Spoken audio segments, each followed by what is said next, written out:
Hello, beautiful. Welcome back to the Embodiment of Her, where I help you level up and become the best version of yourself. I'm so excited to have you for today's episode. And today we are going to be going over the winter arc. More importantly, your rules for the winter arc. So I'm so excited to have you, and let's dive on into it.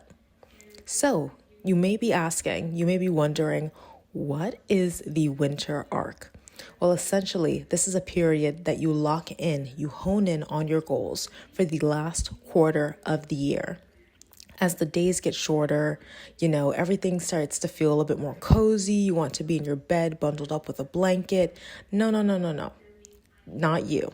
Everyone else but you.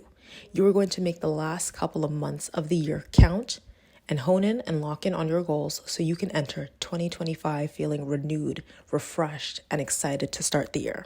So I'm going to give you a list of rules that you need to implement every single day in order to make sure when 2025 rolls around, you are in a better place. Okay? So the first rule for the winter arc is that you need to be out of your bed by 5 a.m. I know that sounds intense. That sounds like a lot. But the reason why I say this is the average person is working a 9 to 5. That means that you have a great period of your day that is devoted to your job, okay? Which means that you need to make time before work and after work to get certain things done. And most people find it really hard, really discouraging to go to the gym after 5 p.m. because guess what? It's oftentimes extremely packed, it's overwhelming, it's overstimulating. Now you can wake up early and go. So you're going to make sure you get up, you're out of your bed, you're going to 5, 4, 3, 2, 1 yourself out of your bed and make sure that you're up and ready to go. The second thing that you need to start implementing daily is doing daily cardio. Now, I want you to have a goal to reach of 10K steps per day. And if you're not familiar with walking, you don't walk often, this may sound like a lot, but I promise you it's not. It's about an hour and 30 minutes, an hour and 45 minutes of walking consistently to reach 10K steps. It really isn't that much. And if you're active throughout your day, you're probably already hitting this. But the reason why you want to do this is because it promotes cardiovascular health, and it also allows you to stay lean or get lean if that is one of your goals.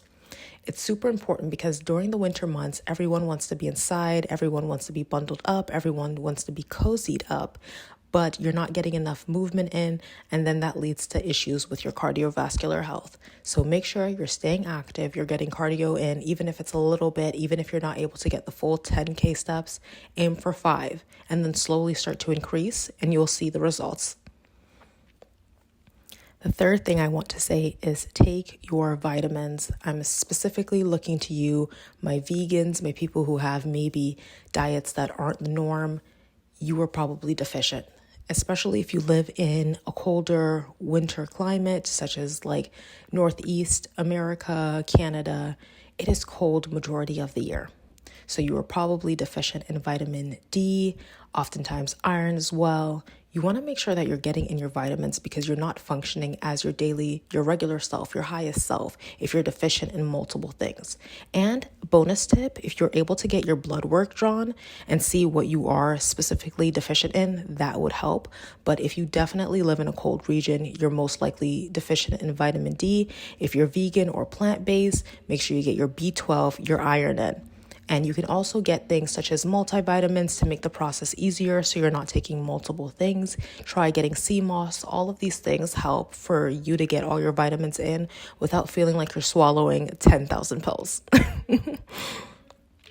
The fourth thing I want to say is daily sunlight. When it's winter, you just want to be inside, bundled up, watching a movie. I've been there, I get it. But you want to get daily sunlight because this is going to trigger a melatonin response, right? So when you get this response triggered, it makes it easier for your body to function throughout the day, and it makes it easier for you to fall asleep later on in the day. A lot of us are using our phones, which stimulates blue light, making it harder for us to fall asleep later on. So you want to trigger this response earlier in the day, and it'll just make the rest of your day and evening much smoother. The fifth thing I want to say is Schedule a date with a friend, a family member for some point in the month, for the rest of the months for the year. Because as this time happens, yes, we have the holiday season, but besides that, most people are really just living isolate lives, and that is not ideal for us as human beings. We're social creatures.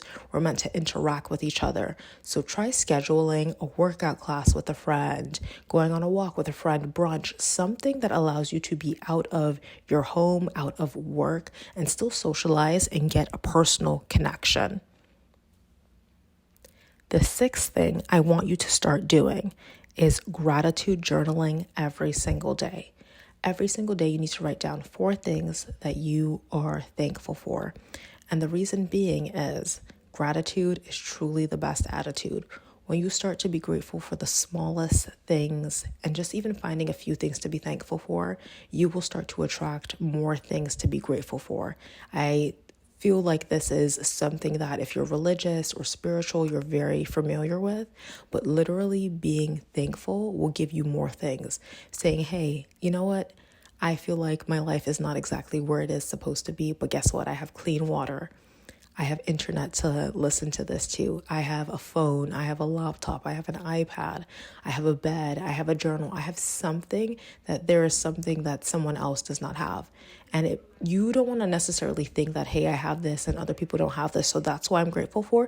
But no, there are people that genuinely wish they had 1/4 of the things that you have. So you should be extremely grateful for that. 7. Look at your vision board. Now, again, this is the last quarter of the year. You may have really not gotten where you needed to be so far at this point in the year, and I totally get that. But you have a couple more months before 2025. Don't let them go by in vain, because they're going to go by already, okay?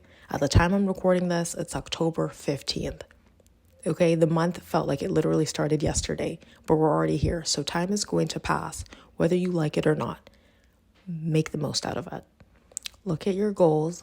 Look at what can you get done with the last 3 months of this year and make it count. 8, get 7 hours of sleep. And I know this is a hard one. I really struggle with this one. My sleep schedule has been in disarray, so this is something I'm really focusing on.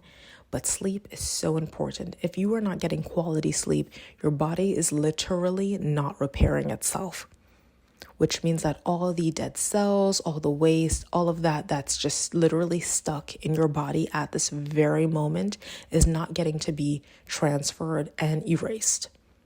Get quality sleep. Put the phone away. If you can, put your phone out of the room, even better. If you can get a regular alarm clock, even better. But getting quality sleep, quality alone time will make the biggest difference. You're going to see your skin start to look better, your body start to look better. And especially for my people that are locking in on their fitness, which you should all be doing. You can do the most strenuous workout, but if you're not able to get quality sleep, it's never going to show the way it really could. So lock in, get quality sleep. 7 hours is the goal. If you can get 8, shoot for that as well. 9, read.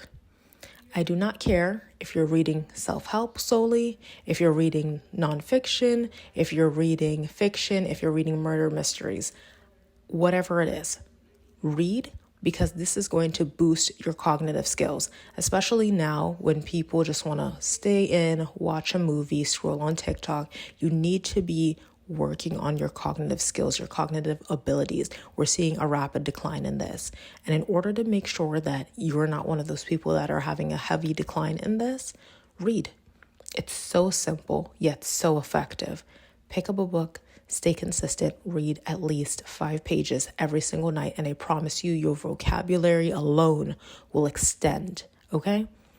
And the last thing that I want to tell you to do for your winter arc is to visualize yourself 5 minutes every single day. Visualize you as your highest self, what you look like, what you're doing, the people you're interacting, your job, all of this. I like to do this at night. I find it the most calming. I think it sets me up for great sleep. But the reason why you want to do this is because you want to keep in mind what you're doing all of this for, why you're working out every day for, why you're being active for, what you're reading for. Why are you doing this? Because if you have no goal, it's just going to seem like a waste of time. You're not going to be consistent. But take 5 minutes every single day to visualize, what does my highest self show up as? How does she look? What does she smell like? All of these are such important factors and will help you to become the best version of yourself. Thank you so much for listening to today's episode. And I want to know, what are you going to start doing for your winter arc goals?